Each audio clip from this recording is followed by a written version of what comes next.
కలిపురుషుడు ధర్మదేవతను తన్నుట. వృషభధేను రూపాలతో ధర్మదేవుడు భూదేవి ఇద్దరూ సంభాషించుకుంటూ ఉన్న సమయంలో పరీక్షన్ మహారాజు అతడికి వచ్చాడు. అప్పుడు కైలాసాచల సన్నిభంబగు మహాగంభీర గోరాజముంగాల క్రోధుడు దండహస్తుడు నృపాకారుండు క్రూరుండు జంఘాలుండొక్కడు శూద్రుడు ఆసురగతిన్ కారుణ్య నిర్ముక్తుడై నేలన్ కూలగ తన్నెన్ పంచితిలగా నిర్ఘాత పాదాహతిన్.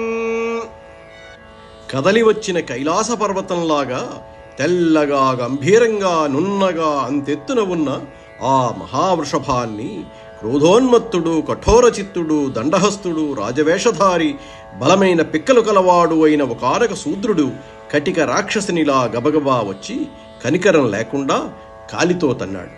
పిడుగుపాటు వంటి ఆ తన్నుకు పాపం ఆ వృషభం నేల మీద కూలబడి మూత్ర విసర్జనం చేసింది. వాడు అంతటితో ఆగకుండా ఆలోలాంగక అశ్రుతోయకణజాలాక్షిన్ మహాంభారవన్ బాలారూఢ తృణావళీకబళలోభవ్యాప్త జిహ్వాగ్రన్ ఆందోళ స్వాంతన్ అజీవవత్సన్ ఉదయదుఃఖాన్వితన్ ఘర్మకీలాలాపూర్ణ శరీరన్ ఆమదవున్ ఉల్లంఘించి తన్నెన్ వడిం.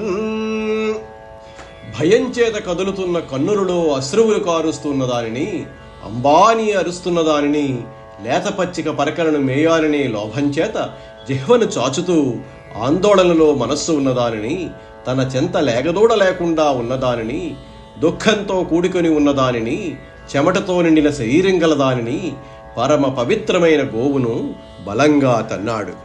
ఈ విధంగా తన కంటి ముందే ఆ ధేను వృషభాలను రెండింటినీ వెంటబడి తన్నుతున్న జగత్కంటకుడైన ఆ శూద్రుణ్ణి పరికించి కాంచన రథారూఢుడై ఉన్న ఆ పరీక్షన్ నరేంద్రుడు విల్లు ఎక్కుపెట్టి మేఘ గంభీర భాషణతో ఈ విధంగా అన్నాడు. ఎవడవురా నీవు? నిన్ను కొమ్ములతో చిమ్మలేదే, నీ మీదకి రాలేదే, ఏ పాపమూ ఎరుగని ఈ గోవులను అన్యాయంగా తన్నావెందుకురా?